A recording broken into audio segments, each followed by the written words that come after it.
네, 여러분 안녕하십니까. 오래 기다리셨습니다. 먼저 이 귀한 거를 해주신 여러분께 다시 한번 감사 말씀드리고요. 제1회 한국형 AI 산업발전 국제세미나의 사회를 맡게 된 저는 한국경제TV에서 방사회 전문으로 취재하고 있는 배창하 기자라고 합니다. 잘 부탁드리겠습니다.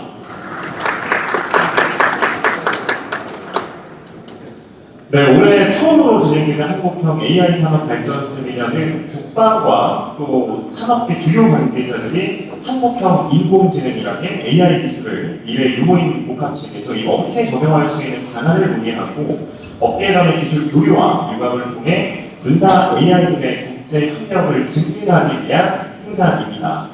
미래적인 체인저를 극부사한 AI가 우리 군의 전투력과 직결되는 핵심적인 요소로 자리매김 하는 동시에 또 군을 넘어서 국가 차원에서 큰 파급 효과를 내는 신성장 동력으로 성장해왔습니다. 오늘 이 자리가 민과 군, 또 국내와 해외 간 시각의 창출은 물론 정보 공유와 여러분들의 네트워킹 확대에 기점이 되기라 기대하고 있습니다. 먼저 행사의 첫 순서로 국민들에게 드리겠습니다. 모두 자리에서 일어나셔서 정면에 있는 스크린을 바라봐 주시면 되겠고요.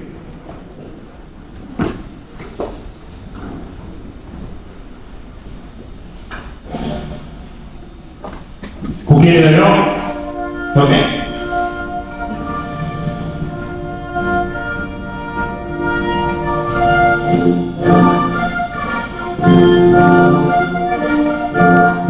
나는 자랑스러운 태극기 앞에 자유롭고 정의로운 대한민국의 무한 영광을 위하여 충성을 다할 것을 굳게 다짐합니다.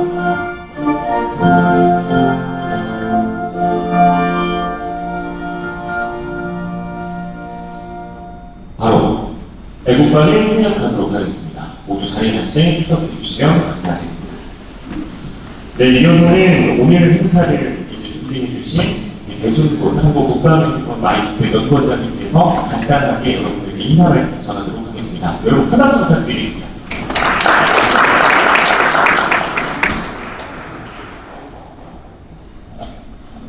인사 말씀에는 주요 관계자들 소개해 드리겠습니다. 사실 AI에 대한 관심도가 어느 정도 높냐면 저희가 이게 한 번 공부를 했는데 한 1,200여 분이 신청하셨어요. 3개월 전에요. 그래서 한 기업에서 한 기관 한 분 내지 두 분 정도만 이렇게 오셨는데 오늘 한 180여 개 기관 기업 그다음에 9개 국가 대사관들이 참여를 해주셨습니다. 그리고 아마 참석 못하신 분들이 굉장히 많습니다.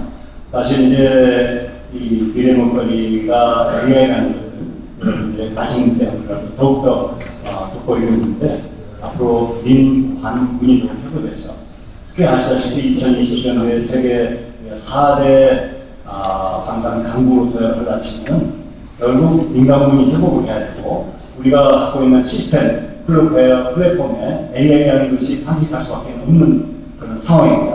이런 상황에서 적용을 이용원과 김경님께서 도와주셔서 여러 관련 도움을 이루고자 하는데 아마 정부에서도 위원회가 조직돼서 사업다운 방식으로 진행 중이 있다고 보고 있습니다. 그러나 민간 차원 협업하고 토의하고 문제를 인식해서 바탕으로 이슈화시키는 방법이 이 산업을 조기에 활성화시키는 그런 지름길이 아닌가 생각합니다. 짧은 시간인데 여러분 많이 좀 배우고 소통하는 시간이 됐으면 좋겠습니다.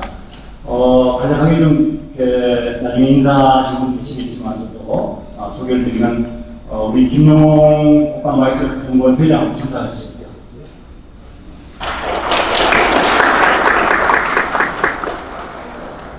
이규준 전 육군 교육장관 참석하셨습니다.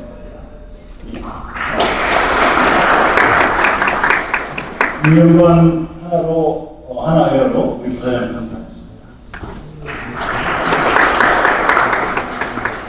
함정현 우리 한사대 부총장 참석하셨습니다.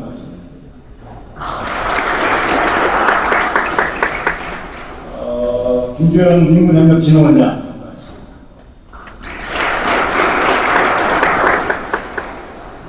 박신홍 국방우주학회장 참석하셨습니다. 제가 아까 좀 들어오시는 분들 인사를 다 못 드렸습니다. 그래서 제가 지금 신상방에 걸려서 그러는데, 오늘 뭐 군데군데 보시면 아시겠지만, 대사관에서 성무관 부관분들이 지금 많이 와 계십니다.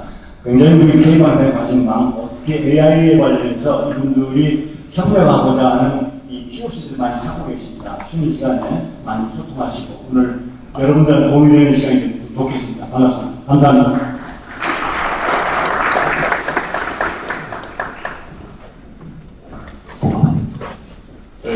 원장님께서 간단한 인사 말씀과 주요 인사분들 관련된 소개를 해주셨습니다.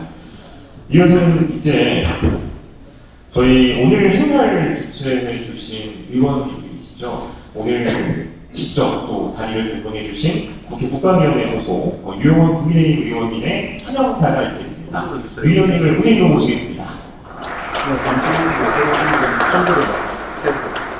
네, 뒤에 좀.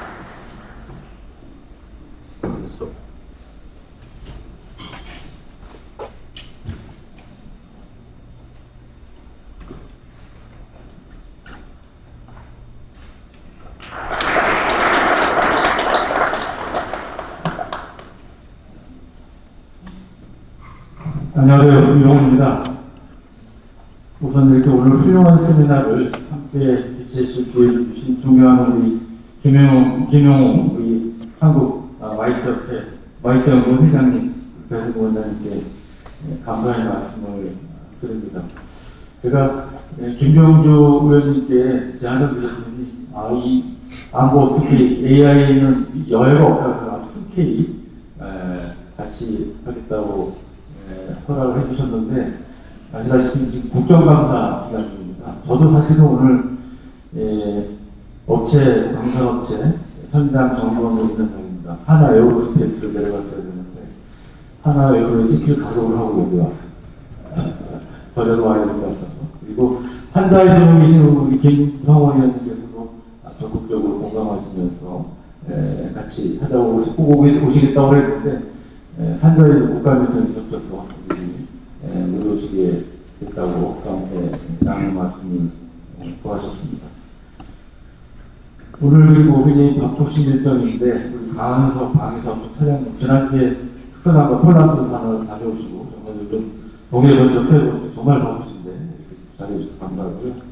또 복감 받으시느라 지난주 내내 고생하셨는데 우리 군본부 김홍준 정책실장님 그리고 공군의 이태규 기획까지 수고위원님도 이렇게 잘 빛내주셔서 감사의 말씀을 드립니다.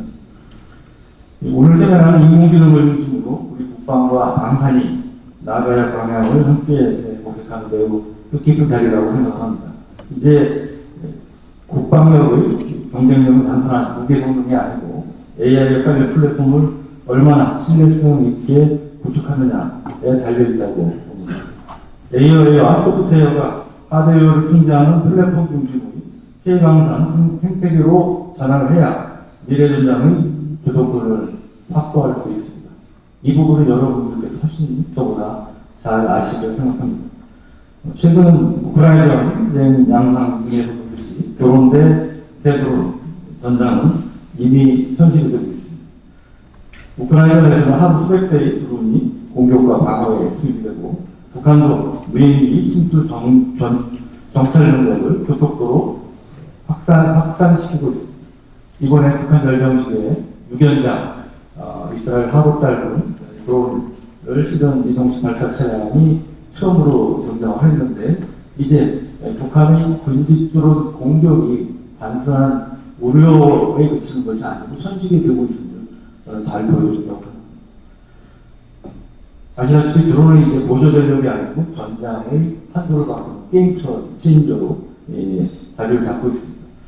그런데 앞에 계신 업체도 오시고 군에도 많이 오셨지만 우리의 대드론 아트드론 체계는 여전히 한지 10여 단계에 머무르고 있고 이 능력 또한 굉장히 한계가 많습니다. AI에 기반한 요격과 전자전 대응 능력은 매우 미흡한 게 현실입니다. AI, 센서, 전자전, 유무인 복합 전투체계, 원투와 연동된 지능형 박층 방어체계 구축이 시급합니다. AI와의 결합되지 않은 드론 방어는 이제 사실상 불가능한 상황이 되고 있죠. 현재처럼 국방부, 과기부, 산업부, 중기부 등이 따로 움직이는 구조로는 국가의 AI 역량을 결집할 수 없다고 봅니다. 여기에 국회 차원에서도 AI 국방 거버넌스 체계를 확립하고 군의 요구와 산업의 혁신이 유기적으로 맞물려 발전할 수 있도록 제도적 기반을 마련하고자 합니다. 저는 이러한 기술적, 정책적 현대를 극복하기 위해서 소프트웨어 중심 무기체계 신속 획득 특별법을 제정하려고 합니다. 이 법은 민간의 기술 개발 속도를 군이 따라갈 수 있도록 방위사업 절차를 유연하고 암호 통신 체계부터 AI 기반 전장관리까지 전면적인 소프트웨어 혁신을 촉진해 보다 빠르고 안전하며 신속하게 무기 체계를 전환할 수 있도록 하는 것을 기본 목적으로 합니다. 우리 앞에 강한석 차장님 계신데 방위산업청에서 좀 속도해 주실 거죠? 네, 감사합니다. 박수 한번 주세요.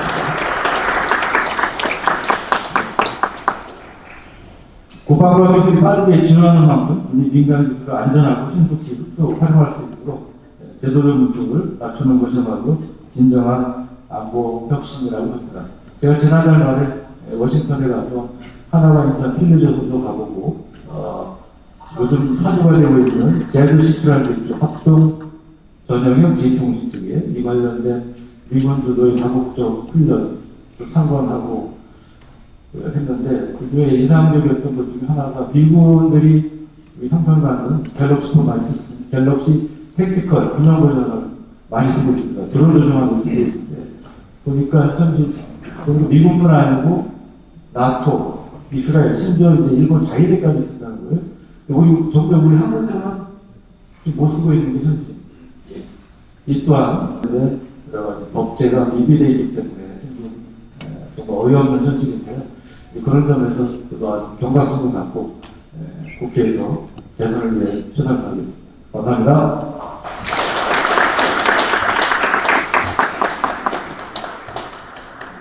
네, 말씀 주신 것처럼 지금 이제 국정감사 일정이 한차인데 직접 그 현장까지 방문해 주신 우리 위원님께 다시 한번 큰 박수 보내주시면 감사하겠습니다. 네, 오늘 소문에서 이제 민관군 간의 협력이 돋보일 자리다라고 말씀을 드렸는데 거의 바로 이 환영사에서부터 우리 국회와 또 감사청 간의 협력을 약속했었던 점을 눈여겨볼 수 있었던 대목이었던 것 같습니다. 이어서는 이제 국감 일정 때문에 참석을 못하셨지만 오늘 행사를 같이 공동으로 주최하신 두 의원님이 계십니다. 우리 김병주 국방위 의원님과 유성원 한자희 의원님께서 이 축사 환영사를 영상을 통해 준비하셨다고 하는데요. 먼저 우리 김병주 의원님의 환영사 영상 통해 만나보도록 하겠습니다. 안녕하십니까. 더불어민주당 최고위원 김병주입니다. 한국형 AI 산업발전 국제세미나에 오신 것을 환영합니다. 오늘 유용원 의원님과 함께 대체를 하게 되었는데 죄송하게도 제가 일정상 참석을 못하게 되었습니다. 그래서 영상으로 여러분들을 만나뵙게 됐습니다. 양해 바랍니다. AI는 이제 산업과 국방, 우리 일상을 바꾸는 힘이 되었습니다. 오늘 행사가 대한민국이 첨단 과학기술 강국, 스마트 강국으로 도약하는 출발점이 되길 바랍니다. 김병주가 늘 여러분 곁에서 AI와 국방과 함께 성장하는 미래를 위하는 강력한 힘이 되겠습니다. 기술이 나라의 힘이 사람이 미래입니다. 저 김병주가 그 길을 향해 여러분과 함께하겠습니다. 감사합니다.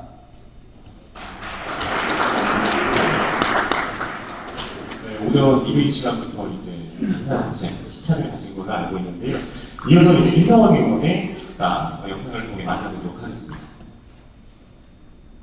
존경하는 내외 국민 여러분 그리고 함께해 주신 전문가 여러분 반갑습니다. 국회의원 김성원입니다.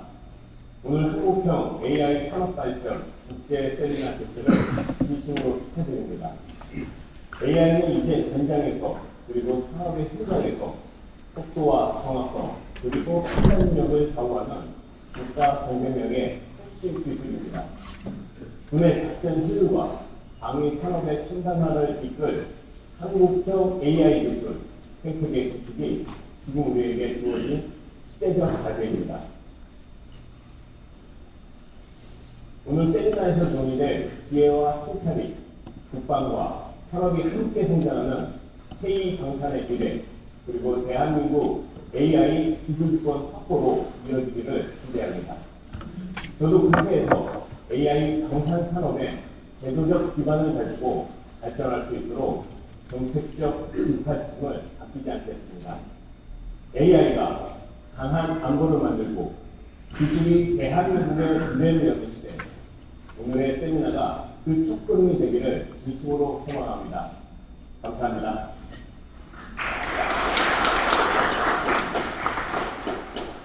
네, 먼저 이제 행사를 공동으로 주최해 주신 우리 한국국방MICE연구원과 또 국회의원실의 이야기를 들어봤고요. 이어서 또 귀한 발언해 주신 우리 군과 또 관계자분들의 말씀을 들어보도록 하겠습니다. 가장 먼저 고현석 육군 참모 차장님을 대신해서 우리 김원준 육군 정책실장님께서 축사를 대독하신다고 하는데요. 우리로 모셔보겠습니다. 큰 박수 보내주시면 감사하겠습니다.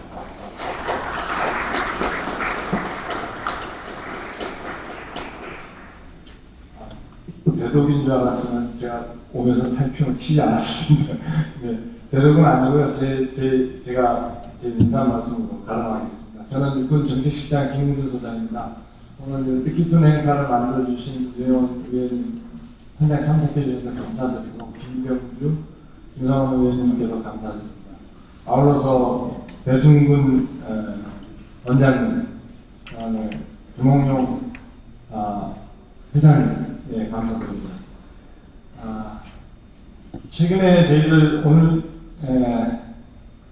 러우전을 보면은 1차 대전의 참호전과 AI 드론 로봇의 첨단전이 배합된 복합전으로 나타나고 있는 전투를 보고 있습니다.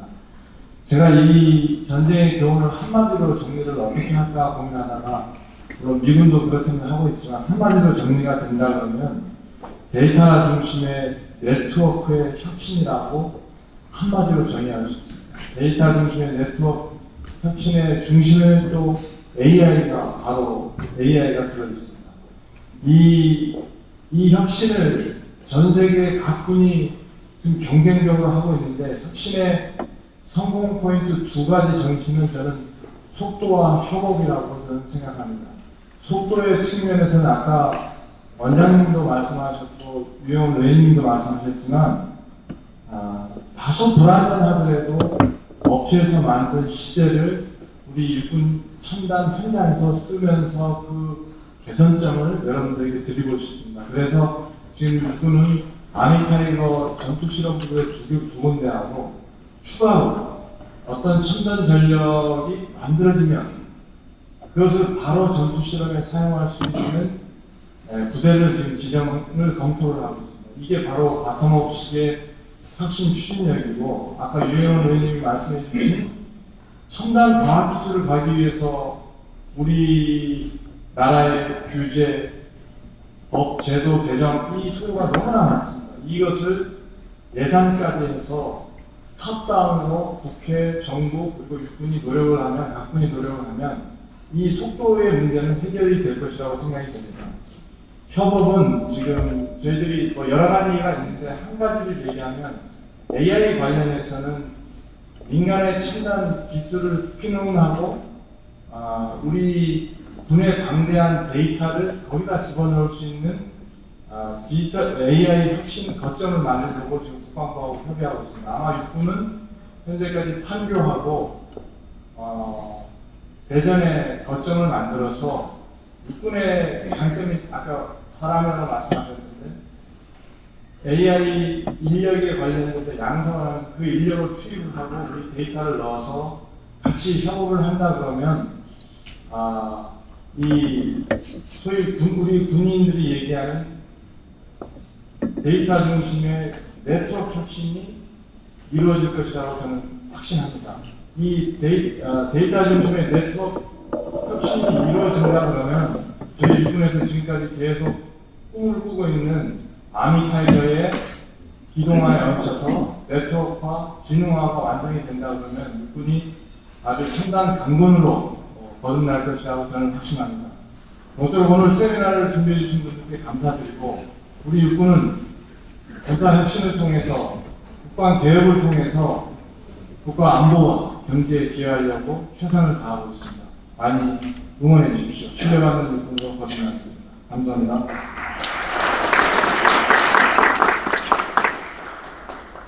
네, 저희 김웅준 육군 정책실장님께서 말씀 주셨고요. 또 과거에도 여기에게 이제 오산환장 하셨던 시절에 또 여러 행사장에서 만나면서 인사를 나눴었는데 지금은 또 이렇게 육군의 AI에 관해서 말씀해 주실 수 있을 만큼 또 요직에 오르셨다는 점에서 굉장히 뜻깊게 생각을 하고 있습니다. 그리고 아미타이거를 향한 이 시험이 하루빨리 일어났으면 좋겠다는 말씀을 드리고요.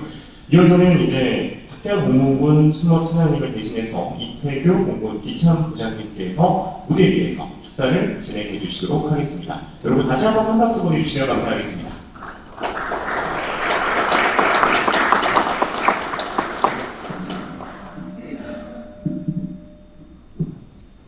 네, 반갑습니다. 공군본부 기참부장 이태규 소장입니다. 후배들이 좀 예쁘게 만들어졌는데 제가 몇 말씀 그냥 개인적인 생각을 말씀드리겠습니다. 지금 위원이 계시던 어저께 저녁에 경주에서 에이펙 관련해서 퓨처 테크 포럼 하나 주최하는 행사에 세미나에 참석하셨다는 것입니다. 고생이 많으실 텐데 늘 감사드립니다. 국방 관련해서는 빠지지 않고 함께 해주셔가지고 오늘 뵙게서 다시 한번 감사의 말씀드리겠습니다. 오늘 또 유봉근 대표님께서 미국에서 여기까지 아마 이 국제세미나를 또 하시기 위해서 참가하셨는데 제가 관심이 많습니다. 아덱스 2025에 다들 한 번씩 다 가보셨을 텐데 거기에 전시되어 있는 아키드 마틴에서 전시해 놓은 무인기 조만간에 5년 이내에 스텔스로 전력화하겠다는 이야기를 제가 깜짝 놀랐습니다. 제가 기참부장 상관하고 하나도 가고 대한항공도 가고 ED도 가고 여러 군데 가서 우리나라가 지금 이 말하는 신뢰성 있는 AI 몸키를 어느 정도의 국내 기술로 개발해서 할 수 있을까 제가 좀 짚어봤습니다. 2년 동안. 그거랑 세계가 달려가는 속도는 정말 어마어마하게 차이가 나는 것 같습니다. 오늘 말씀해 주시는 내용들 잘 듣고 군에서 소요를 좀 많이 제기해줘야지 와 계시는 기업에서 그런 생산물을 적기적소에 많이 만들 수 있다 이렇게 말씀하셨는데 강원사 사장님께서 그런 연결고리를 엄청 잘해주고 계시는데 좀 더 저희가 같이 힘을 합쳐가지고 속도감 내고 그리고 빠른 세계 흐름에 뒤처지지 않도록 노력해야 할 것 같습니다. 오늘 주시는 그런 조언들, 발전 방향들 저희가 잘 듣고 그다음에 필요한 부분을 역할을 많이 할 수 있도록 그렇게 하겠습니다. 뭐 시간은 좀 짧아서 발표하는 걸로 다 충당 못할 것 같은데 끝나고 또 따로 티타임을 한다고 하시니까 원래는 좀 도망가려고 했었는데 안 될 것 같습니다. 내용이 너무 좋고 그 다음에 여기서 뭔가 좀 발전할 수 있는 전환점이 될 것 같아서 좀 많은 분들이 함께 하면서 그런 내용들을 서로 나누고 좀 더 전환점에 기회가 됐으면 좋겠습니다. 감사합니다.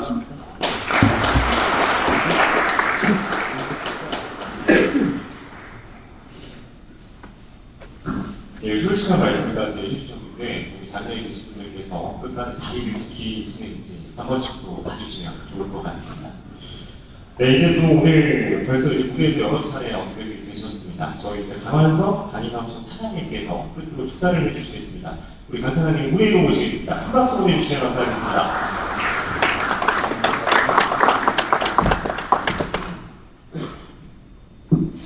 네, 안녕하십니까. 관사청 차장광환입니다.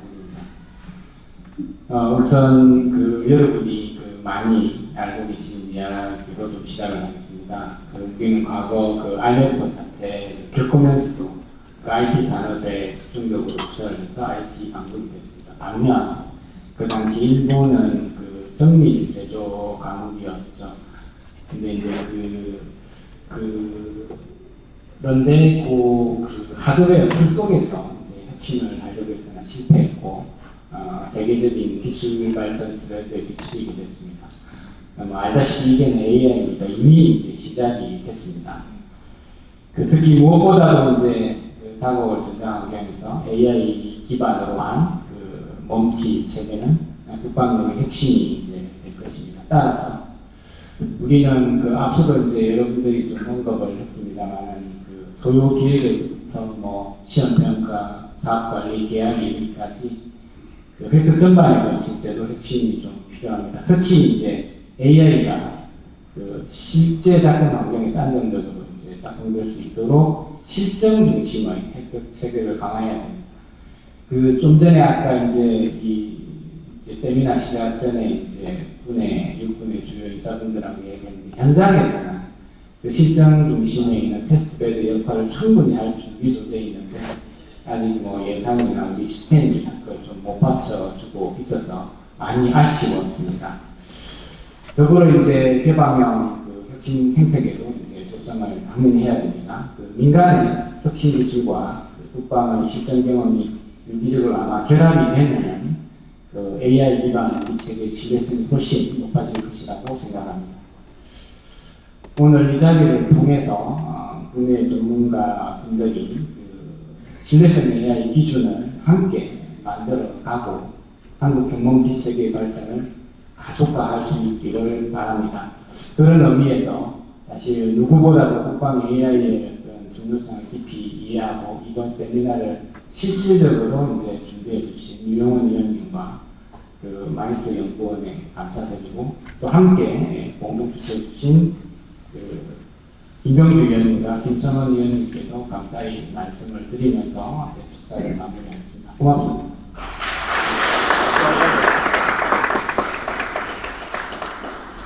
네, 저희 이제 행사를 공동으로 주최해 주신 기관과 또 의원실분들 또 이제 군과 기관분들의 말씀을 들어봤고요. 이어서는 이제 본격적으로 기조연설에 들어가기 전에 앞서서 저희가 기념 촬영을 진행하도록 하겠습니다.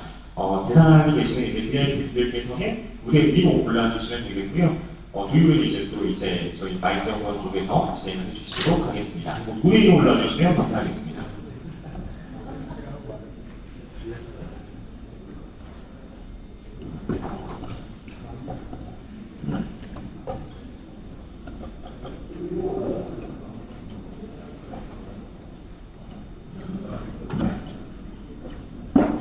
네, 저희 기념사진 촬영이 끝나는 대로 바로 이제 기조연설이 이어질 예정이오니 앉아 계신, 참석 계신 여러분들께서도 계속해서 자리를 지켜주시면 감사하겠습니다.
네, 저희 기념 촬영까지 진행을 했고요. 다시 자리에 참석해 주시면 감사하겠습니다.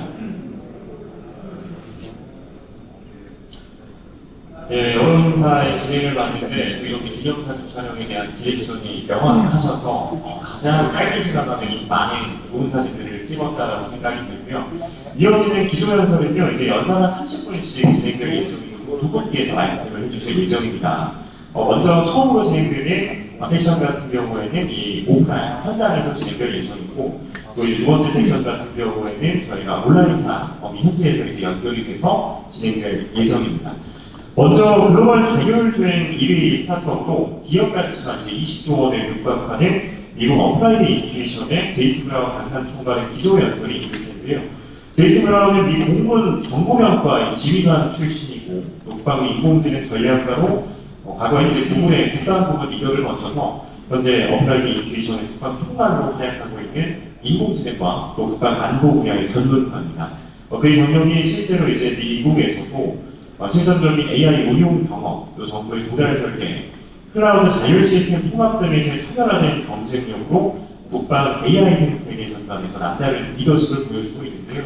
어제도 이제 저희가 직접 만나서 인터뷰를 진행했는데 너무 재미나게 말씀을 잘 해주셔서 이번 기조연설에서도 여러분들에게 좀 여러모로 인사이트 있는 아이디어를 공유해 주지 않을까라는 생각을 하고 있습니다. 그리고 이제 SFJ's Ground on Stage, 내년에는 You can make your presentation. 네, 여러분 저희 제이슨 브라운 국방총괄을 큰 박수로 환영해 주시면 감사하겠습니다. 여러분 저희가 현장에서 이제 AI 발전 세미나다 보니 실시간으로 통역이 되는 모습을 보실 수 있을 텐데요. 지금은 이제 영어인데 발표를 진행하는 동안에는 한국어로 번역돼서 나올 예정이며 글씨가 좀 작은데 유의 있게 좀 살펴주시면 감사하겠습니다. Good morning. There we go. Welcome everyone, and thank you for joining the seminar this morning. Today we're going to discuss an incredibly relevant topic to the defense of the Republic of Korea. That is the way software is revolutionizing how we compete, especially on the battlefield. As mentioned, I served in the United States Air Force for 26 years. I was stationed at Osan Air Base from 1995 to 1997, a long time ago. And then later I commanded a large organization I was an intelligence officer. I commanded the 480th ISR wing, and then one of my groups was also at Osan and at Yongsan, the 694 ISR group. So I've been to Korea many times. My grandfather served in the Korean War. He was decorated by the Republic of Korea Army.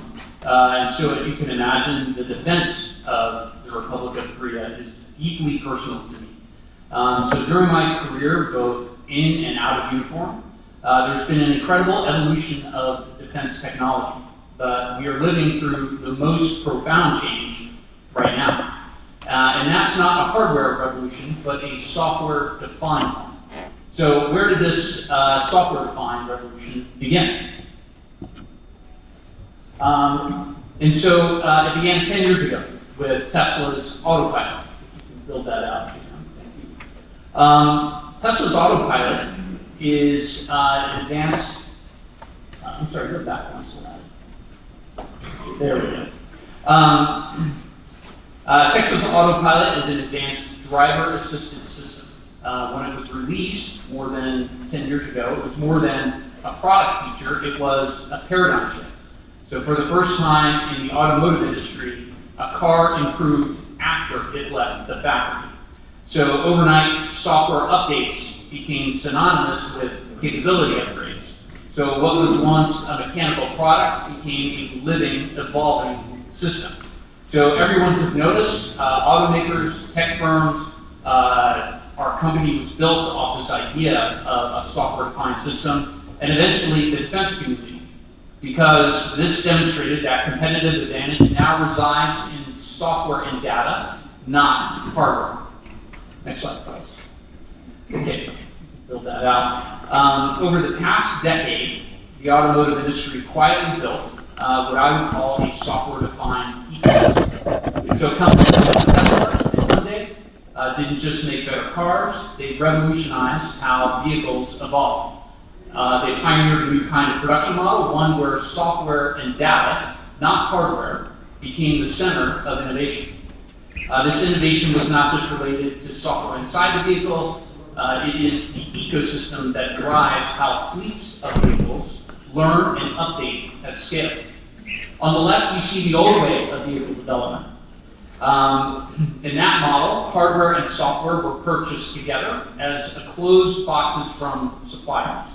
Every integration event was a huge effort, something that happened every few months. If you wanted to add a new function or fix a bug, it required a major rework. As a result, software updates were rare, they were expensive, and they were risky. Original equipment manufacturers, or OEMs, had very little in-house control. They were dependent on their suppliers for any change. Now, if you look on the right side, the software-defined model. This is where the revolution truly began. Here, hardware and software decisions are decoupled. The automaker has access to a single code repository that governs the entire vehicle's software stack. That means integration between hardware and software can happen multiple times per day, not every few months. Updates can be made quickly, they can be tested in simulation, they can be deployed across millions of vehicles overnight. The cost and time to make changes drop dramatically. Perhaps the most importantly, OEMs are no longer dependent on external vendors for capability. They own their own software destiny. This is a model that defense can learn from. The same principles, which are decoupling hardware from software, owning the integration loop, and enabling continuous updates, are exactly what we need for autonomous military systems. Because the truth is, defense hardware, ships, aircraft, ground combat vehicles, already last for decades. Competitive advantage will come from software that evolves inside these vehicles daily. Commercial autonomy shows that this is not just possible, it's proven. And so what we mean by an autonomy life cycle, this is what we mean by an autonomy life cycle. So while Tesla and others use this model to build self-driving cars, the real lesson for us is how to build learning systems at scale. That's the foundation for autonomy in defense, and it starts with software. Okay, so what exactly does this software look like? Over the past decade, the commercial sector quietly built this mature autonomy ecosystem, starting with a set of tools that create the autonomy lifecycle that defense can now learn from. The top row shows the tools that we call Axion, that we adapted for defense from our commercial work. These tools include simulation in synthetic environments, where millions of miles are driven or missions are flown per day in high-fidelity simulators, allowing AI models to be tested, trained, and validated at scale, long before they deploy into the real world. Data management and labeling pipelines are a second set of tools. So companies like ours built vast infrastructures for ingesting, labeling, and curating sensor data from LiDAR, from radar, from cameras. And defense systems can similarly leverage standardized shareable data architectures for ISR and sensor fusion. The third set of tools are for continuous integration and continuous deployment.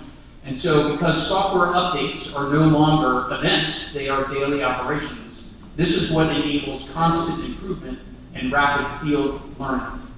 The fourth set of tools are for test and evaluation. So autonomous performance is continuously verified across edge cases. Modern autonomy pipelines integrate T&E into deployment, into development, not as a separate late-stage process. So the fifth set of tools allow for continuous monitoring in the field. Deployed vehicles feed data back into the system, closing the loop for model retraining and reliability assurance. Together, these tools form a feedback loop of continuous learning and are the core of autonomy. So which are the AI stacks you see on the bottom row. We call those at our company Acuity.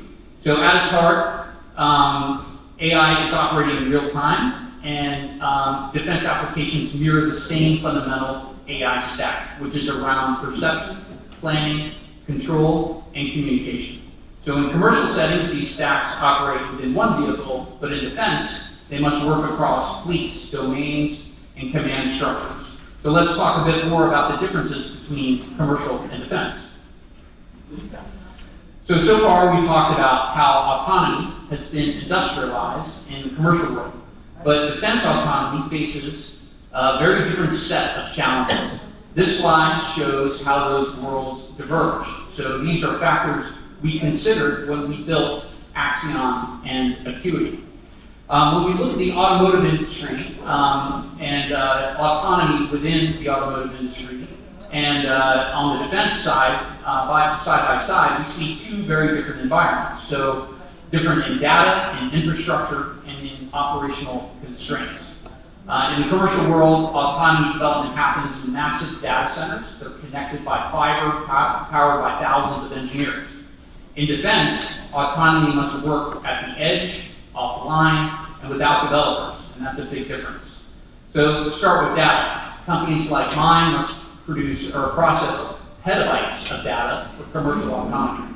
But in defense, we're often talking about gigabytes or terabytes collected from a single aircraft or ship, sometimes on a laptop or a secure facility.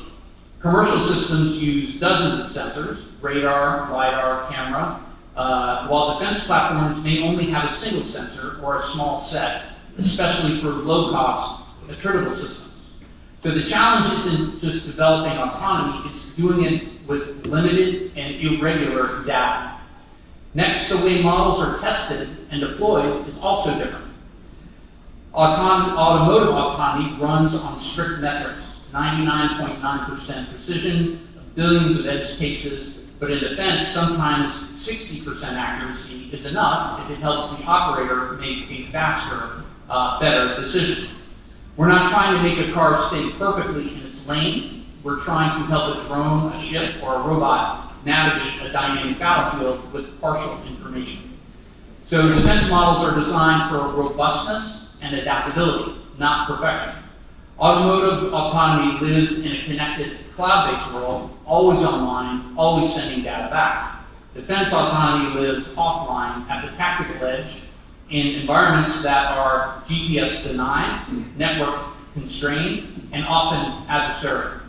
That means our software must be able to operate without cloud connectivity. It must think locally. And finally, the target audience is different. Commercial autonomy supports engineers in offices. Defense autonomy supports analysts, operators, and warfighters, people who need clear, reliable outputs in real time, not dashboards full of data.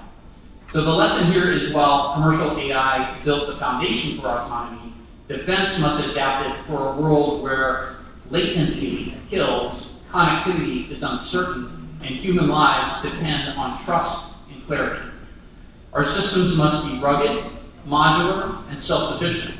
Software that just doesn't improve over Wi-Fi, but improves while under fire. That's why the defense version of the autonomy lifecycle has to be designed in a way that blends the agility of Silicon Valley with the resilience of a combat environment, and that's how we built Axion and CUDA. Now that we've seen how the software-first paradigm accelerates development, let's look at what enables autonomy at scale. Today, militaries around the world, including in the United States and the Republic of Korea, still tend to field low-volume, exquisite systems. Each platform is custom-built, heavily tested, and manually integrated. That model has worked for decades, but collaborative systems, fleets of cooperating aircraft, ships, and vehicles require something completely different. It requires software that can be deployed, tested, and improved at scale. The commercial sector has already solved this problem. What you see here is the concept of production autonomy, a well-defined, repeatable process for developing, validating, and fielding autonomous behaviors every day, not every year. In this model, autonomy isn't an experiment or a prototype, it's a production capability that is constantly learning and improving. To make autonomy reliable, you have to test it more than any human ever could. That's why commercial programs run tens of millions of simulated miles every single day. Simulation lets you explore rare and dangerous edge cases safely. You can test thousands of variables, weather, terrain, adversarial behavior, without ever leaving the lab. Then you use real-world data to validate those results and close the loop. That's how confidence is built before you deploy. In this continuous model, autonomy software doesn't stay frozen for months. New behaviors and models are pushed weekly, sometimes even faster. This is a fundamental shift. Software is never finished. Instead of waiting for a new platform to deliver capability, the platform itself evolves through code. That's how Tesla, Waymo, and others got basic lane keeping, went from basic lane keeping to full self-driving, iteration after iteration, week after week. All of this depends on data. Enormous amounts of it, hundreds of terabytes are collected every day from vehicles and sensors. This data is used to refine aided target recognition models, perception algorithms, planning behaviors, so that each software update makes the system smarter. It's the same feedback loop that underpins modern autonomy. The more data that you collect, the faster you learn. For defense, this is what it needs to achieve autonomy at scale. Not a few exquisite prototypes, but a continuously improving fleet. Imagine unmanned surface vessels, air-launched drones, or ground robots operating together, learning from every mission, updating nightly, and sharing lessons across the force. That's how we move from demonstration to dominance, and how its allies like the United States and the Republic of Korea can work together to build a software ecosystem capable of true collaborative autonomy. So autonomy at scale isn't just a technical concept, it's a new operating model for defense, one that treats data and software as the decisive weapons of the 21st century. So far, we talked about how the commercial world, companies like Tesla, created a continuous software loop that allows systems to improve every day. Now let's look at how this idea applies to defense development. On the left, you see the traditional monolithic defense development model. This is a world where most of us grew up in, long cycles, big integration events, and lots of in-person testing. Every software update required dozens of engineers to travel to a test site, sometimes for weeks, just to validate a single function. That entire cycle, from coding to certification, could easily take up to 8 weeks or more. It was slow, expensive, and relied heavily on human coordination. The hardware sat waiting while the software caught up. Now look at the right side, the continuous model. This is what we mean by a software-first paradigm. Here, code moves continuously through the automated ecosystem, from development to validation to field deployment, often in less than 48 hours. This shift is what mirrors what Tesla, SpaceX, and other technology companies pioneered: frequent, rapid software updates that reach every vehicle or platform almost instantly. The key enabler is automation, not just in code testing, but in integration and certification. Automated test frameworks now check new updates against simulated hardware and virtual environments before anything ever reaches the field. You'll also notice that these updates are validated continuously, 24 hours a day. Feedback from real-world operations flows back into the development loop. Instead of waiting for a quarterly test event, the ecosystem is learning all the time. That's why you see such dramatic gains. Time to validate updates reduced from weeks to hours. Human coordination reduced by nearly 90%. New behaviors integrated up to 10 times faster. In other words, this is how you scale autonomy. You stop treating software as a phase and start treating it as a living process. For the Department of Defense and for the Republic of Korea's own defense ecosystem, this approach is crucial. Autonomy, AI, and digital mission systems cannot evolve in 6-week cycles. They must evolve continuously. If our vehicles, sensors, and decision systems can operate faster than the adversaries, that's a form of deterrence, a form of agility that hardware alone can't match.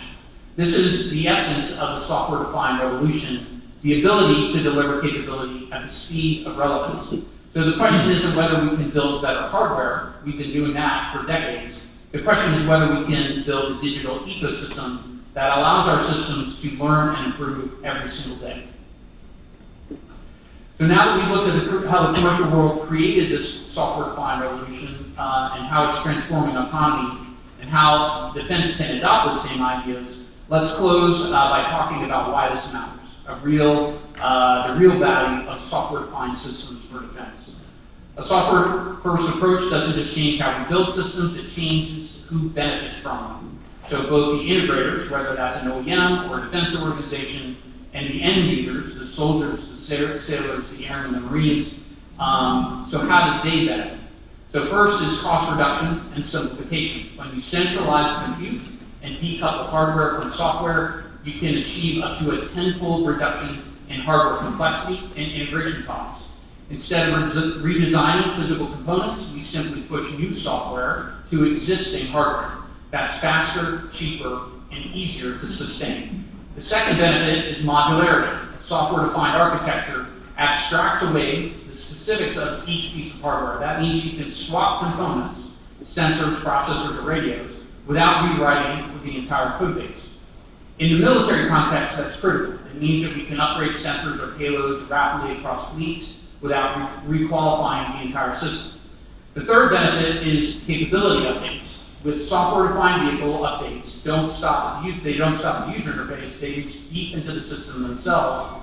A new targeting algorithm, for example, or a navigation model or a communication mode can be fielded in days instead of years.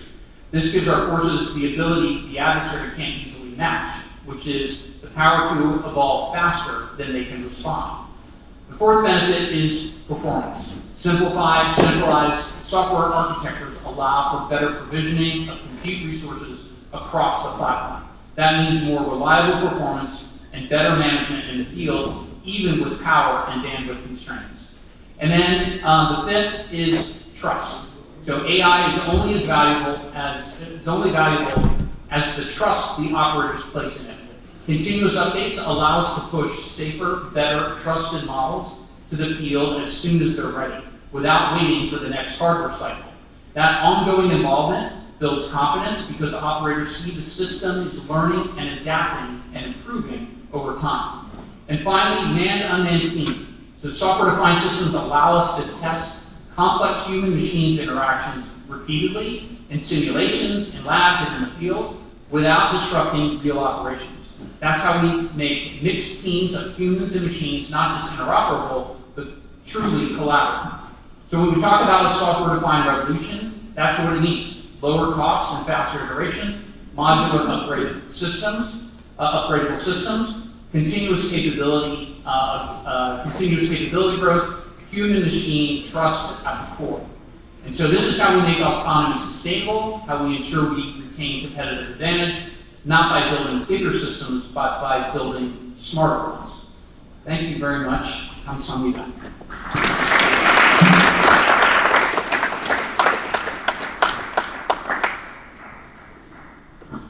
네, 좀 쉽사리 듣기 쉽지 않은 발표였던 것 같은데 또 이렇게 한국까지 방문해 우리 제이슨 브라운 업가니 디비전 국방총괄에게 다시 한번 큰 박수 보내주시면 감사하겠습니다. 네, 오늘 또 이게 행사라서 그런지 저랑 어제 인터뷰를 1시간 정도 했었는데 그때 못 들었었던 이 사업의 기반화든지 또 이제 기술력이 어떻게 또 구성되는지에 관해서 심도 있게 이야기를 해주는 것 같아서 관심사가 좀 많이 있었던 분야였던 것 같고요. 이어지는 순서는 이제 미국 국방부의 연구개발을 담당하는 고등방위 연구 계획국이죠. 달파의 프로그램 관계자인 벤 애니멀 야구르색 박사님께서 Demonstrate Strategic Scale of Human Level Autonomy for Air Context을 주제로 기조연설을 하실 텐데요. 간단하게 이제 양형 소개를 한번 해드리겠습니다. 벤 야구르색 박사는 FPC, F-35, F-117 등 40여 종의 항공기를 총 2,000시간 넘도록 비행한 동일하게 이제 또 공군 출신의 시험 비행 조종사입니다. 다르타에서는 이제 AC라는 에이스와 또 ADT 프로그램을 주도하며 AI 기반의 공중 전투 체계의 기초를 다졌고 현재는 동일하게 언가이드 인스티튜션의 CTO로 국방용 모듈형 AI 자율 시스템을 연구 개발하고 있는데요. 저희가 지금 이제 온라인으로 연결되어 있는 것 같아서 우리 부조실에 연결을 하면서 한번 만나보도록 하겠습니다.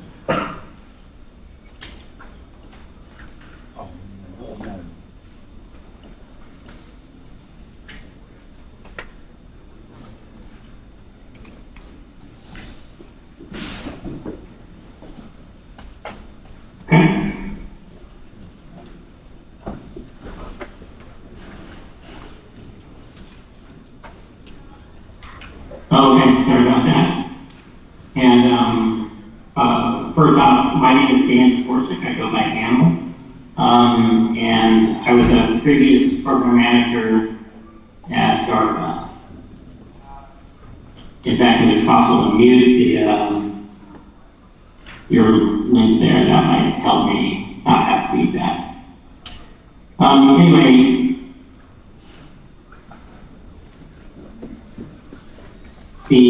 that's there. Oh, maybe not. The goal of the Air Combat Evolution Program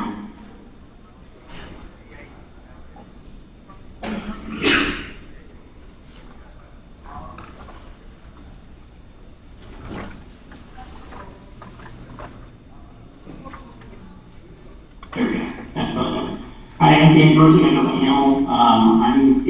I was the program manager for the Air Combat Evolution program at DARPA's Strategic Technology Office, where the goal of that effort was to demonstrate trusted, scalable, human-level autonomy for air combat.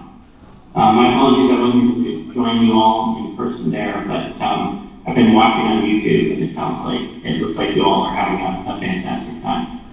Now, one of the best ways to think about autonomy is not really to necessarily focus on data, but rather stories are what really move people. And so I'd like to start with a brief setup of a video that I'm going to show that is of a dogfight engagement with two F-16 pilots. This video is available on YouTube, but I'm going to walk you through it real briefly. But if you kind of use your imagination with me, you have two Air Force pilots. One is an instructor pilot, one is a student pilot. And that student pilot is learning to fly the F-16. And the F-16 is the airplane you see here. And that airplane has only one cockpit, which means that if something happens to that particular pilot, then there is no one who is able to fly the airplane, and inevitably it can lead to their death. And what we're going to see is an activation of a system called the automatic ground collision avoidance system. And so before showing you the video, I'd like to walk you really briefly through what you're going to see. And what you're going to see on the heads-up display video is something a bit like this. This black box in the middle is basically blocking out classified information that is about the weapons that are being used at that moment in time, and is part of what allows us to use the video and release it at a classified level. In the upper left corner, you see the G-forces that the pilot is experiencing. The airspeed is on the left. In the bottom left corner is the Mach. So you can kind of see that at this moment in this screen capture here, the airplane is going 0.96, a little bit less than Mach 1. The horizon line will be a line that you see across through the field of view here, and the altitude is shown above sea level and then above the ground level in the bottom right corner. And so with that priming, I'd like you to we'll just watch the video as it plays through, and then we'll talk briefly about it.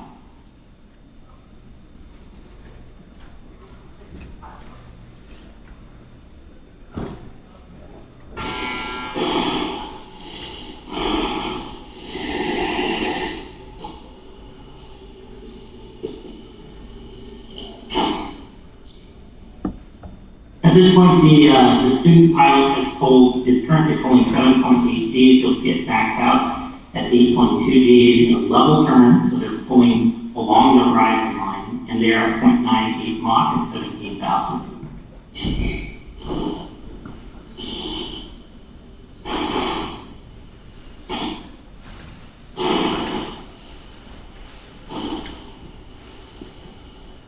But at this point, the pilot is incapacitated. You can tell because the Gs are no longer at 8 or 7 or 8 G times the pull of gravity.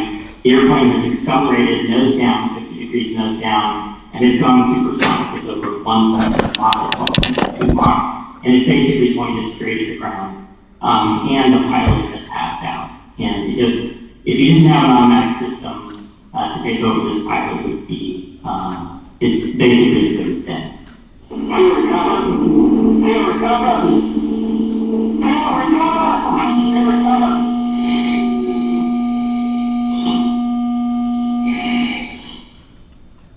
Now, fortunately, what happened to me at the end of that video was that the automatic ground collision avoidance system engaged because it recognized that the aircraft was on a trajectory that hit the ground, unsafe for the pilot, and it recognized also that the pilot was no longer flying the airplane and engaging with it.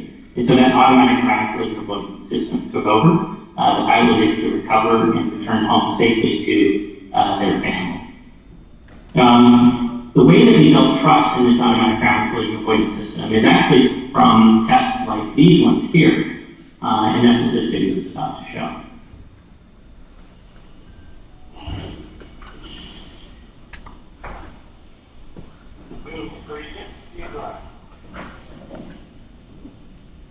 I'm On the left-hand side, you can see a low-angle straight pass that the pilot is performing, and on the right,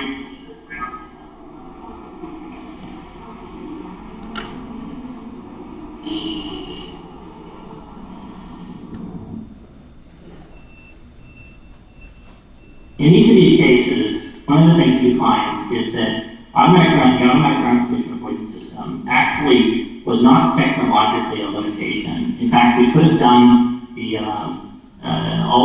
we had the right safe background and technology necessary to accomplish that in the mid-1980s. And yet it didn't deploy to the actual airplanes themselves until 2014. It basically took 40 years for the aircraft, it took 30 years for the aircraft to actually get something that is technologically feasible. The reason for this was because inherently the pilots and the pilot communities simply didn't trust the system. And when we hear about an awful lot about the future of autonomy and the future of autonomy for combat aircraft, one of the things that animated the Air Combat Evolution program was really how do we build trust in this autonomous system that is actually there to do a lot larger number of things than just fly the airplane in a safety recovery mode. If you think about it, the work share for autonomous platforms, autonomous collaborative platforms, is fundamentally much, much larger than you would anticipate for the testing we had to do for that automatic ground collision avoidance system. And so in the future of this, it's pretty critical to figure out how exactly we're going to operate with systems like this. At the same time, while I was at DARPA, this is in the 2018 and 2019 era, we were talking a lot about what we call mosaic warfare. This is this idea that on a very complicated and dynamic battlefield, right now, most of the systems that we have at the time and even currently deployed today operate in these very isolated manner. They sense the environment with their own onboard systems. They make decisions with the pilots that are at the controls of those vehicles and at the controls of all of the different platforms that are there, and then they take actions on that environment. And we have this vision that instead of being like these puzzle pieces that have to be exquisitely composed well in advance, we rather should look at the battle space as more of like a mosaic tile or a mosaic image or something that where each individual tile may have an original purpose that can be utilized in a large number of different ways in the future. This mosaic warfare was really an idea that was based on these effects web attributes. It was kind of obvious that the entire thing would be very difficult to negotiate without the assistance of autonomy, especially for someone like me who spent a lot of time flying airplanes like the ones that you see here, the F-22 and the F-16, including the airplane that you see behind me, the F-35. And it was actually well understood that in the future, it was really desired to have each operator control multiple unmanned systems instead of the way it was being done at the time and currently is done today, where many humans are required to fly one remotely piloted or autonomous vehicle. And so that really did shift the human's role from just a basic operator to a mission manager. But all of that really required a mechanism by which we could build trust in this kind of new emerging technology. And the Air Combat Evolution program was really just wrapped around this idea that we could use existing methods that we trained humans for to essentially ensure the autonomy itself. In fact, if you think about plotting the cognitive workload that's required against the complexity of the situation, you find that really combat autonomy kind of lived in this bottom left corner of the chart here. It was really confined to autopilots, navigation, terrain and traffic avoidance. But what it was missing was an ability to jump into these nonlinear interactive systems, such as not just basic fighter maneuvers or dogfighting, but also point protection, suppression of enemy air defenses of speed, and strike transport, as well as that mosaic warfare type of vision that we were that we were imagining at the time.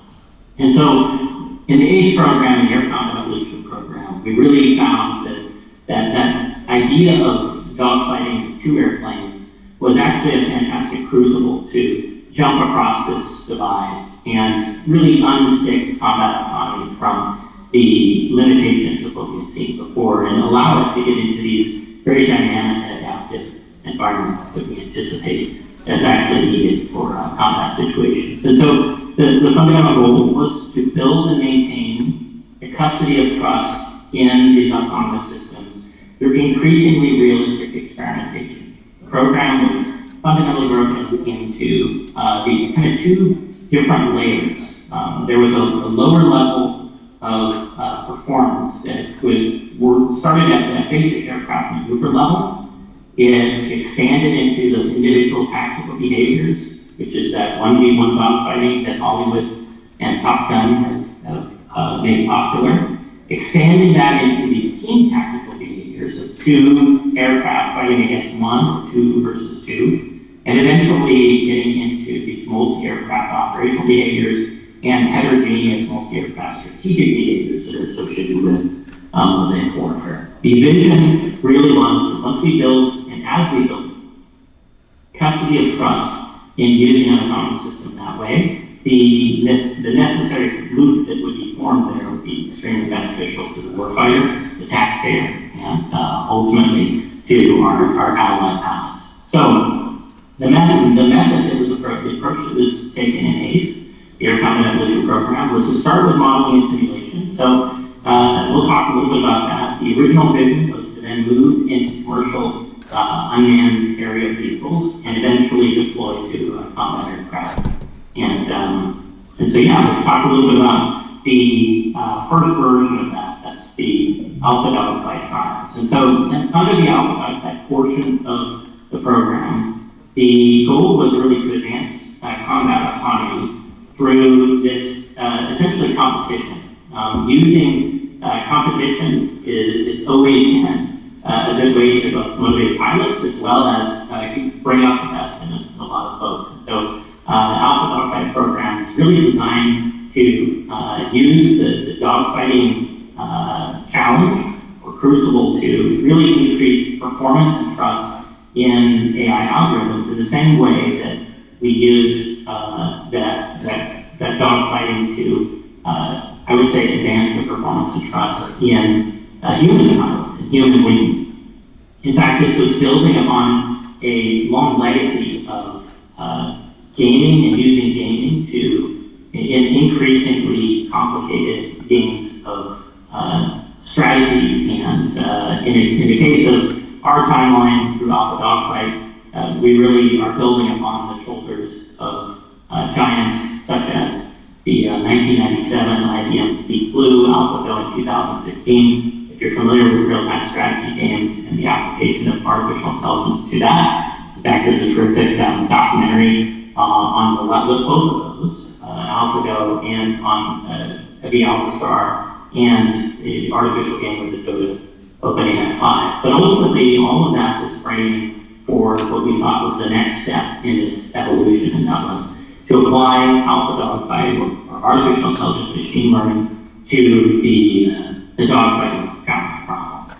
And the benefit of this is it was really quite elegant, simply because the 1v1 situation is actually quite simple to script. It has very easy to define victory conditions, and all of the maneuvers that are being done there are decomposable and allow us to build quite a bit more trust in the system as it's going on. Ultimately, the program was framed, as part of the program was framed around, initially it was supposed to be only 6 months, it ended up being 13 months when it was all said and done, but it was originally framed around doing this very, very rapidly. Unfortunately, COVID kind of got in the way here between trial number 2 and trial number 3, which is the reason for the big gap there.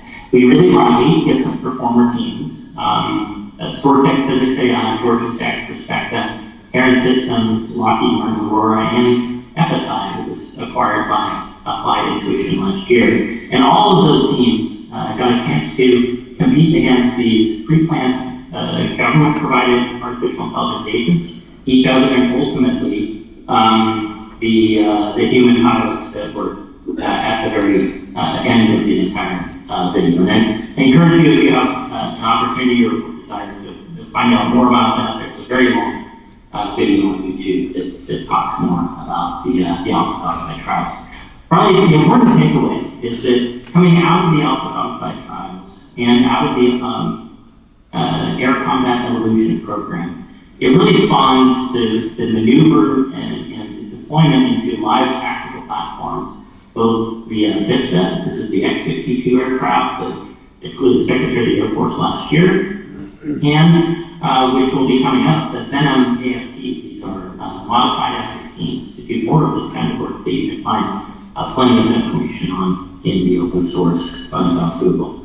When it came down to it, all of the ACE program, the Air Combat Evolution program, really had an opportunity to look at and investigate a broad spectrum of different approaches, all the way from these rules-based type of techniques through expert systems, hybrid and hierarchical artificial intelligence, say trainings, and then ultimately to be model-free end-to-end deep reinforcement learning AI approaches. In fact, the way that we kind of chose at the time to pin the different companies was the way that you see here, and ultimately in the simulation environment, that end-to-end artificial intelligence algorithm turned out to be the most fit. It certainly did several of those that did the best job at winning these synthetic fights. The problem is that as with every hybrid or end-to-end system, when it works well, it works tremendously well. When it breaks, it's really hard to determine where and why it's broken. And what we found is all of the teams over time, especially as they moved out of the synthetic environment into the live one, really finalized on this hybrid hierarchical approach, which allowed for both the explainability as well as the novelty that's associated with these particular techniques. Ultimately, you can't just do this in the simulation environment. In fact, you do actually have to fly the aircraft on real life things, and you can't test them unless you have the right things to test. And this is what you see in the upper left corner. This is a picture of the X-62 Vista with the FSI agent flying on board. You also have a handful of the other aircraft that you would imagine you would need to test with. And ultimately, the goal would be to get into platforms like you see in the bottom right, not just the unmanned vehicles, but also manned platforms because of the potential for pilot assist features. And this kind of takes us back to a little bit of describing how autonomy has progressed over the years. If you think about it, autonomy was actually born in the air. Very quickly, we came up with the Sperry autopilot in 1912, shortly after the invention of the aircraft, even though it took the cruise control until 1945, until that was actually deployed to a crisis handling. Anyway, the long story is that this green line of the commercial vehicle autonomy tended to lag the airborne one until fairly recently. In fact, at the turn of the century, the automotive industry made a big jump and basically surpassed the airborne one. And part of the reason for their successes there was really in the way that the metric that they used. In this case, just like we have for designing and building new wingmen in the flying community, we're really trying to hone the performance and trust in the system and the wingmen that they're going to fly. In the automotive industry, what you found and learned that the metric that they use is miles per disengagement. How many miles can you drive autonomously without the disengagement of the system? And that there's a whole host of different references here that can point you to the number of miles that are necessary. And you heard Jason speaking earlier about the role the synthetic environment plays in this as well, not just out on the road. But one of the things that you find in almost all of these is that all of them are using and we're using a human on the lid configuration. This idea that the miles per disengagement really verifies the performance, it builds trust, and enables a mileage volume that is necessary. But every single one of these has a human on the loop in the hundreds of autonomous vehicles that we're testing and operating on public roads. And the byproduct of that was actually quite valuable is the idea that you can have incremental feature to roll out in the form of driver assist features. So these are the sorts of things that we're all familiar with. Think of lane assist or adaptive cruise control and automatic emergency braking, all of those sorts of things. They really started to come into our domestic lives in a way that allowed for this incremental feature rollout to enable what we're seeing today on the streets of San Francisco and elsewhere. In the end, the Air Force at the time, and I would argue still to this day, is betting on a different approach. You know, if you think about the commercial self-driving vehicles, they really, to go from level 2 to level 5, fully autonomous, it's taken several decades, thousands of vehicles driving on the roads, with dozens of companies competing and hundreds of millions of miles driving in both synthetic and real environments. And unfortunately, the Air Force was essentially trying to skip over this, and that was part of the motivation, not only for the Air Combat Evolution Program, but also for the investment in the airplanes like the X-62 and Venom aircraft and everything else that you've seen that is coming down the pipeline as well. When it comes down to it, Vista was really only one aircraft. There's only one company, there are a handful of companies that contributed to Vista, but only a few flight hours are able to be flown on that one vehicle, and nothing like what you see for the autonomous commercial self-driving vehicle regime. And so the goal at the time, the argument that we were making to go out the Air Combat Evolution Program was that we really needed to convert all manned aircraft into autonomous test assets, with passive or actively, the idea that you had the opportunity to get pilot assist combat applications into the hands of the warfighter sooner. It would make them more lethal and more survivable in the environment, while also a lot of the same applications that you develop for these pilot assist features will be necessary for full combat applications for autonomous systems like these autonomous collaborative platforms, or like the one you can see here. When it comes down to it, the abilities of deploying combat autonomy are foundational to the success of any of these programs. That was true in the Air Combat Evolution one, and I'm certain is true in future DARPA programs, as well as those that you find in the services themselves. And when I talk about the abilities, what I'm really talking about is the predictability, the repeatability, the explainability, the adaptability, and the interoperability of these particular systems. To get to an image like the cartoon that you see on the right, you fundamentally have to stress a variety of different desired attributes in a deployed combat autonomy. It can't just be that the system wins in a synthetic environment, and therein lies the challenge. What we find is that success in this environment really comes when you can co-evolve the tactics with the technology instead of those two things happening separately, as has been the case in the past. Since trust, you've heard me say trust many times here, but trust really is the currency of combat operations, and it's also the biggest challenge, I would say, to artificial intelligence machine learning adoption on the battlefield.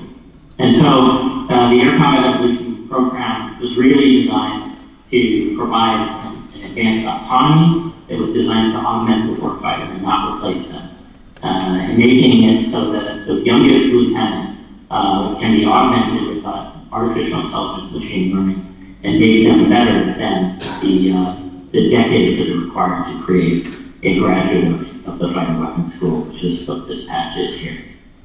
And with that, that concludes my briefing, and I don't think it's probably very possible for me to take questions, but I'm happy to see if you guys would like to.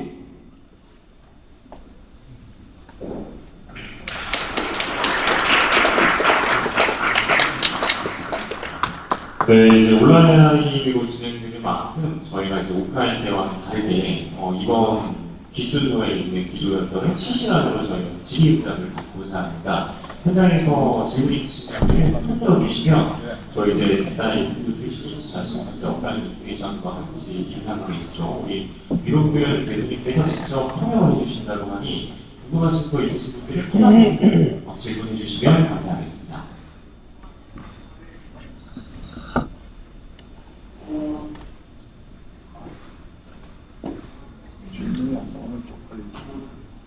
네, 한 분이 손을 들어주세요.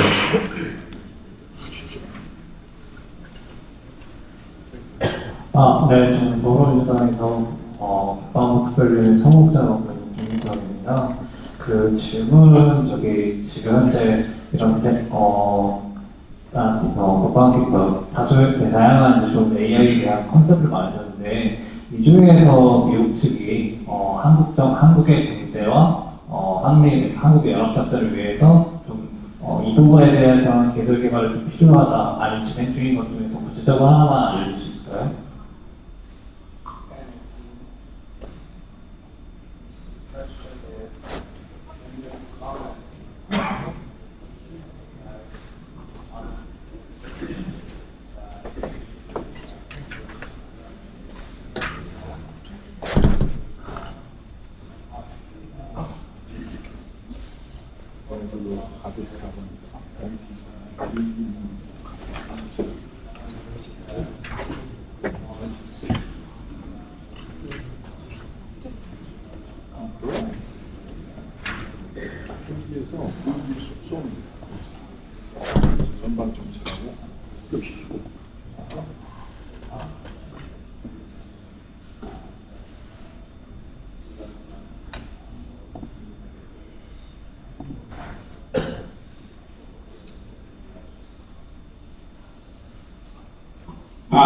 Lots to unpack there.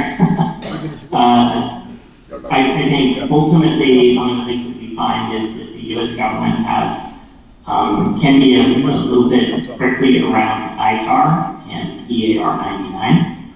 I'm sure, Bo, you can elaborate a bit more on the links there. One of the things that I think is probably the best opportunity is really one that arises from gaming and from the synthetic environment. Part of the reason why Alpha Dogfight was able to be pushed on YouTube was that it was done not with an actual F-16, but with think of it as a gamified version of that. And as a result, there's probably a lot of opportunity to prune early AI approaches and test different, say, algorithmic approaches in a game environment before transiting and flirting with ITAR and EAR 99.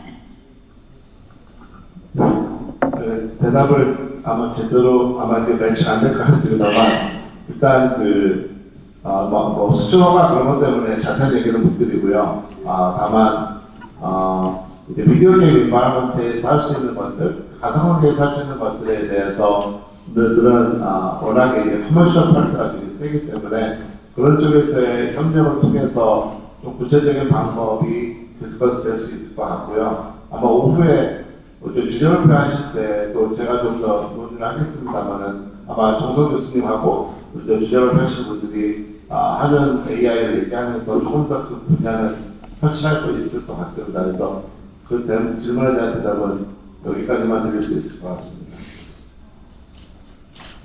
네, 좋은 답변이 주셨으면 바라고요. 또 이어서 질의 있으신 분 있으시면 손을 들어주시면 감사하겠습니다.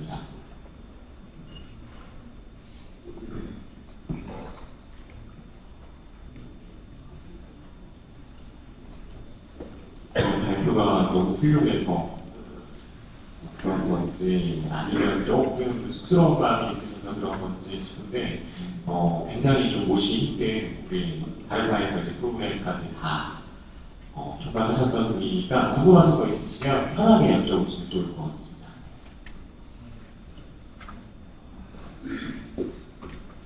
그 혹시 질문을 생각하시는 동안 제가 한국도 있었고 미국도 있었고 느낀 점을 조금 여러분한테 제가 직접 한번 질문을 해보겠습니다. 한번 더 얼마나 좋은 대답이 나올지 모르겠지만 질문해볼게요.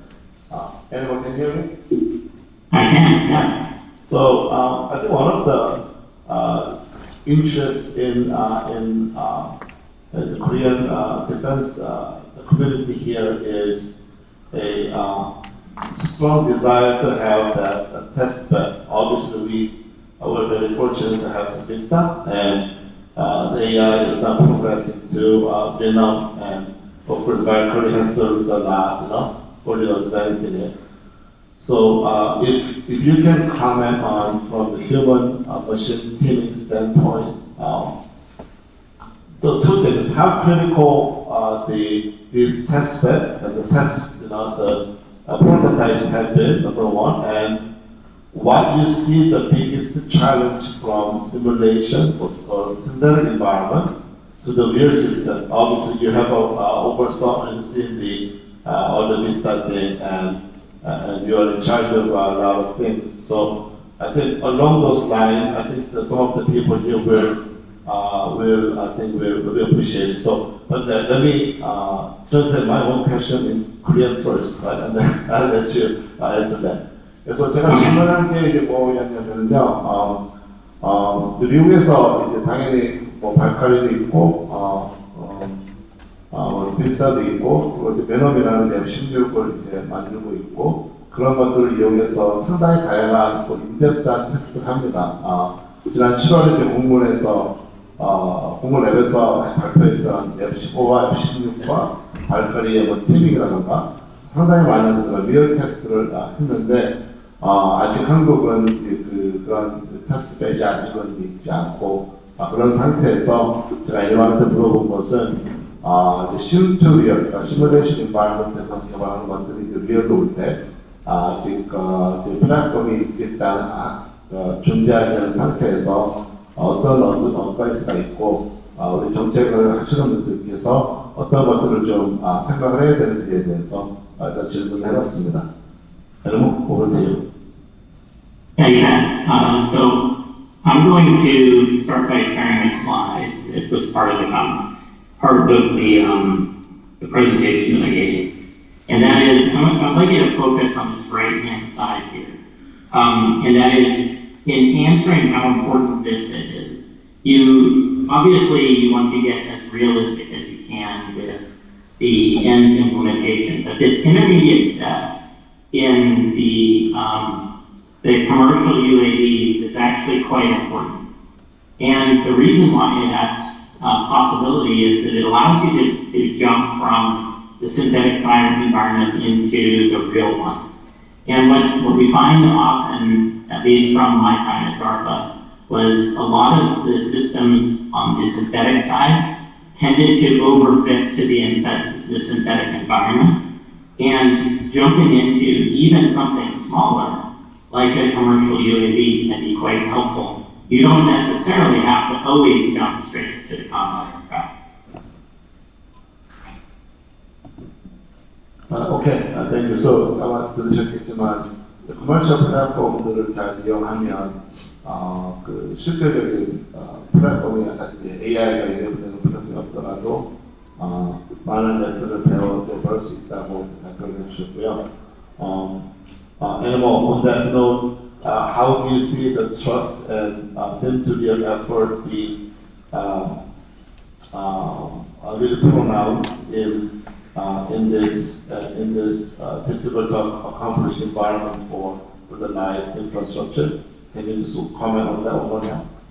Yeah, when it comes down to it, the human-machine teaming and the trust in the system is obviously curated best in a platform that is as close to the real one that you're going to deploy it to, which is why X62 is so valuable. However, you can actually learn quite a bit in your algorithm's performance, especially in that sim to real transition in these sorts of vehicles that, ultimately in air combat evolution and ACE programming, it's skipped over. But in a foreign country, you may find that it's quite cost effective to do this. Yeah, so 한 번 더 강조를 한 것 같습니다. commercial 플랫폼의 usefulness에 대해서. Basically, the commercial platform helps with overfitting. 네, 저기 질의가 있으신 것 같아서 마이크 한번 해주시면 감사하겠습니다. Hi, anyone, this is Arnold from Hama Europe States. Nice to see you online. And thank you for sharing your wonderful insight with us today. And at the last slide of your presentation material, you said that autonomy augmenting the warfighter. Does the U.S. government have a plan to acquire full autonomous fighter jets in the future for any services? If yes, when is it going to be? Thank you. 저 번역할 필요가 없어서. Anyway, were you able to hear the question? Not fully, it was Okay. quite, Yeah. sorry. Yeah, no, that was a perfect English, so I'm gonna try to match that. So he was asking that whether the U.S. has any plan to have a fully autonomous fighter jet, and if so, when do you think that time will be, will be coming? So. Yeah, so I obviously can't speak on behalf of DARPA or the Air Force anymore. And even when I was in that uniform, I wasn't really allowed to. I think it's probably quite a while before we have a fully autonomous fighter jet in the way that most people imagine. And that's partly because there is always, one of the things that we find when it comes to legal, moral, and ethical deployment of these systems is that outliers can be quite important when high consequence outcomes of it are possible. 그래서 뭐 타이밍은 주지 않았고 많이 힘들 거라고 의견을 주셨고요. 이제 그 도덕적인 윤리적인 그런 이슈가 가장 크다고 한 이유가 이제 아웃라이어가 뭔가의 실수라든가 AI 실수라든가 이런 것들이 이제 코로나 되는 경우가 크기 때문에 이런 쪽에서 일단은 대표를 해주셨습니다. Hey, Bo, if I'm allowed to amplify a little bit more, it's also that I would really stress that for people to pay attention to most of the way that autonomous collaborative platforms are being talked about is really as a weapon truck to carry more weapons, or as a sensor that will augment or give a different viewpoint of the battle space. But it'll be, I think in that instantiation, you'll probably see them rise rather quickly, but as a fully autonomous fighter jet with full autonomy to make lethal decisions, that's probably decades away.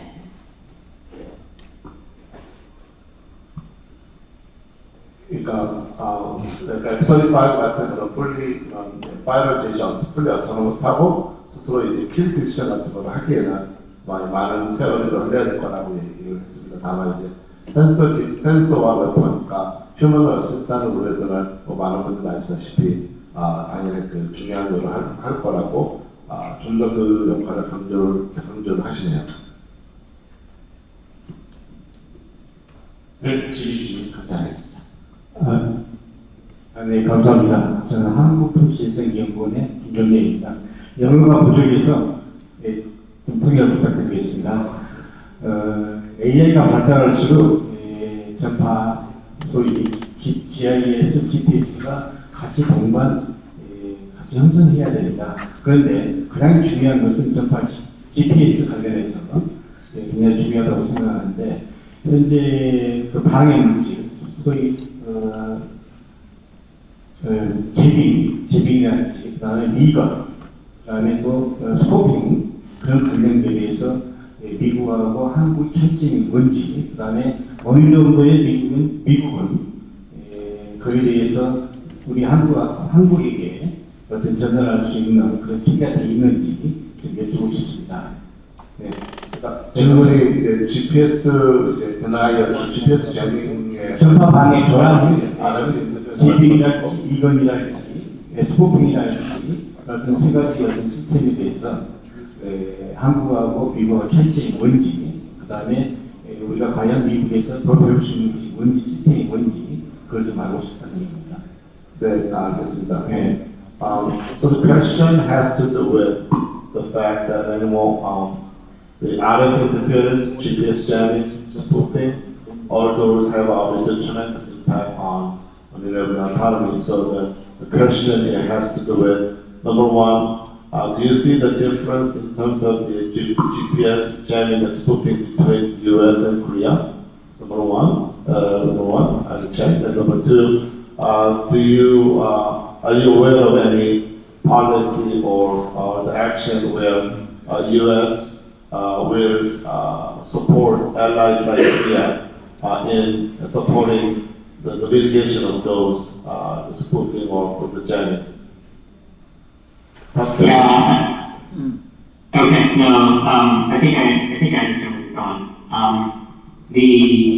When you look at the electromagnetic spectrum, we obviously rely very heavily on GPS to do a large number of functions. However, we also know that that will be one of the first things that will be contested in a conflict.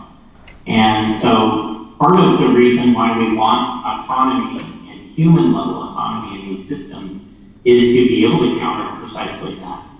Right? So most of the decision making actually does not rely heavily on a GPS, but rather seeks to embody a kind of human level way of thinking about the perception of the battle space that is similar to what we as humans would do, and that includes GPS jamming and complicated RF environment, right? So not just GPS jamming, but radar jamming and electronic signals jamming, those sorts of things.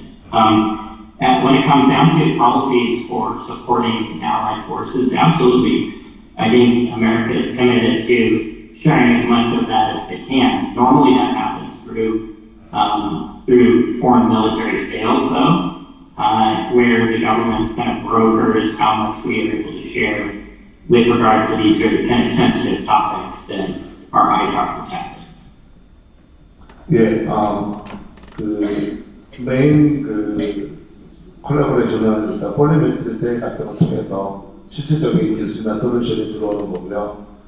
사실 애니멀이 대답을 하기로는 그 RF 도메인에서 일렉트로매그네틱 도메인에서 그런 챌린지는 상당히 많이 오버랩을 하고 있고 중요성을 알고 있다고 합니다. 그래서 일단은 그 레벨에서만 대답을 해주셨습니다.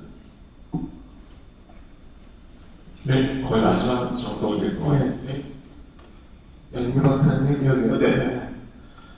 그 첫 번째 질문은 지금 시뮬레이션 환경 개발에 있어서 요즘 커머셜 예를 들면 엔비디아처럼 전통적인 물리적 시뮬레이션 말고 인공지능으로부터 생성형 인공지능을 사용하는 뉴럴 시뮬레이션 같은 것도 적극 활용하려는 생각이 있죠. 왜냐하면 다양한 시나리오를 연출을 하려다 보면은 아마 이제 전통적인 물리적 시뮬레이션이 비싼 쪽으로 전릴 수 있다는 질문입니다. 두 번째는 드론 같은 거를 무인화하는 거에 대해서는 제가 충분히 이해가 가는데 전투기 자체도 이렇게 무인화하려면 진짜 이유가 뭐게 유명에 관한 건지 아니면 실제로 미션을 더 잘 수행할 수 있을 거라고 생각하는 건지 그것도 개인적으로 좀 궁금합니다. 네, 오케이, 알겠습니다. 네, 감사합니다. And the first question is, do you anticipate using like neural sim, the neural-based synthetic generator of the scenarios to really augment or train, right, more advanced AIs?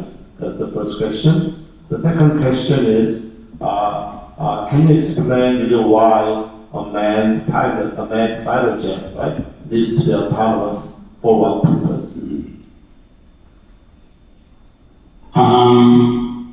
So do you mind repeating kind of both of them? I'm not sure. The first one was something about NeuroSim to train an AI. Yeah, so the first question, first question was, do you envision that the defense ecosystem also will be able to use the emerging the results such as generative AI, which is really a neural stem, right? In proliferating the scenarios, right, for more rigorous AI training. That's the first question. Yeah. So I think the answer to that one is absolutely yes. But it comes with several caveats, right? And the caveats are that it really twofold. The first one is that if you put any AI agent into a well-designed sandbox, and you really can test any sort of approach that you may want, and I think these generative AI approaches are certainly very powerful. They've shown themselves to be domestically already, and it makes sense that they would be similarly applied in defense. The other most important, probably bigger piece here is really tied to what is your risk acceptance model. And I say that because if you're at peace and you're not being actively shot at, then your willingness to accept risk on a new AI model may be very low. But once you are like in the throes of a conflict, I think it changes the calculus considerably, and that's why you probably want to have these kinds of generative AI approaches kind of in your hip pocket and ready to go in case you feel you need them. Okay, so 일단 let me translate that first real quick. 아마 잘 감지했겠지만요. 당연히 예스고요. 아마 오후에도 아마 그거에 대해서 얘기할 수 있을 것 같습니다. 들었음에 대해서 다만 에르먼이 얘기한 강조한 점은 뭐냐면 특히 이제 그런 뉴럴 셈이 정말로 필요할 때는 정말 전시 상황에 가까워진다던가 정말로 뭔가 너무 다양한 엣지 케이스들을 직접 만들어서 실험을 해야 될 때가 많이 올 거라고 생각을 합니다. 그래서 그런 때도 중요성을 이제 강조를 했습니다. And the second question is, why do we have to have autonomous fighter jets? That's the second question. For what purpose? Yeah. I think when it comes to autonomous fighter jets, it turns out that there are just a whole host of things that humans do not do very well, right? And that you can just look at the way the F-18s land on the aircraft carrier in the U.S. Navy. They have an automated system. The automated system is actually so good that it wears out one of the 4 cables that they land on too much, and they actually have to introduce perturbation so that they don't beat up the cable. The point I'm trying to make is that human beings are very good at context, sentiment, and basically being able to outthink your adversary and empathize with your adversary in a way that machines oftentimes struggle. But when it comes to routine, mundane tasks, those are the sorts of things that machines do exceptionally well. And things like dogfighting, things like strafe, those sorts of things are really, really ready for autonomy, to include aerial refueling and a bunch of other of these administrative tasks as well. Thank you. So, 대답은요, 루틴 테스트는 머신이 잘 할 수 있는 것들, 사실 그런 것들은 이제 F-18 랜딩, 배에서 랜딩하는 예를 들어서 말씀해 주셨고, 에어 리퓨얼링이나 덕파이트 같은 것들도 사실 머신이 더 잘할 수 있다는 것을 알고 있기 때문에 그런 것들은 이제 머신에 맡기고, 이제 사람이 잘할 수 있는 건 이제 컨텍스트 언더스탠딩이잖아요. 그래서 그런 것들은 이제 센서 데이터 프로세스하는 그런 것들은 사람이 할 수 있고, 사실 에이스 프로그램의 메인 기본 가정이 이제 그런 거였습니다. AI한테 맡기고 내가 휴먼 파일럿이 다른 일을 뭘 할 수 있을까? 미션 매니지먼트 이런 것들을 해서 그런 데서 모리레이션이 이제 있다고 대답을 해주셨습니다.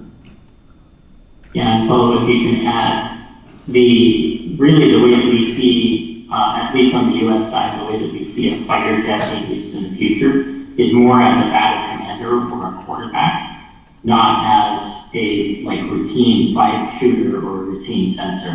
That's really offloaded to the autonomy. 그래서 마지막으로 내놓을 행정한 것은 사람의 역할을 배럴 매니저의 역할, 설사 파일럿이 있더라도 배럴 매니저의 역할을 사람이 하게 될 것이고, 나머지 단순하고 루틴한 것들은 어떻게 맡기는 것이 앞으로 이제 퓨처가 될 거라고 말씀을 해주셨습니다. 그래서 이제 또 궁금하신 사람들이 많으실 텐데 이어서 이제 좀 오찬이 예정되어 있어서요. 저희 이제 1월 박사님은 여기서 이제 보내드리고 또 계속해서 이제 저희 브라운 선발님도 계시고 또 유대분님도 잘하고 계시니까 추가적으로 궁금하신 부분이 있으시면 현장에서 오후 중에 또 시간 되실 때 계속해서 여쭤보시면 좋지 않을까 싶습니다. 저희 좋은 발표해 주신 우리 애니멀 박사님께 다시 한번 큰 박수 보내주시면 감사하겠습니다. Thank you, everybody. 네, 저희 이제 두 분의 기조연설을 모두 마쳤고요. 이어서 또 오찬이 진행되도록 하겠습니다. 오찬은 오전 11시 50분부터 오후 1시까지 예정되어 있고요. 지금 이제 이 라운드 테이블에 앉아 계신 분들을 대상으로 이제 양식이